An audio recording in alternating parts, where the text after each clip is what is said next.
তো বন্ধুরা সবাই কেমন আছো?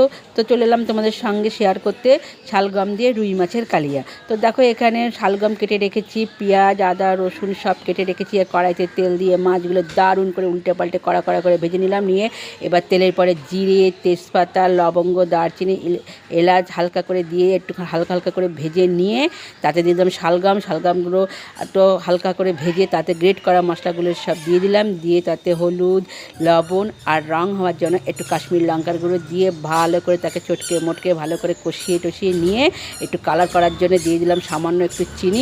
তোমরা চিনি না দিলেও পারো, কিন্তু আমার চিনি দিলে ভালো লাগে তরকারি খেতে, তাই আমি চিনি দিয়েছি। দিয়ে তা হালকা করে একটু মশলা ধোয়া জলগুলো দিয়ে দিলাম, দিয়ে ভালো করে সুন্দর করে ভেজে নিই, তাতে জল দিলাম। এবার জল দেওয়ার পরে যখন জলগুলো ফুটে উঠলো ঝোলটা, তখন দিয়ে দিলাম মাছগুলো।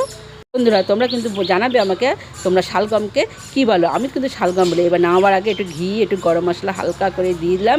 দিয়ে দেখো আমার রান্না পুরো তৈরি। তবে কেমন হয়েছে ভিডিওটা আজকে বলবে। মাছের কালারটা দেখো, আমার তো সেই লেগেছে, তোমাদের কেমন লেগেছে? তো আজকের মতন তোমাদের টাটা বাই বাই, আবার নেক্সট ভিডিওতে দেখা হবে।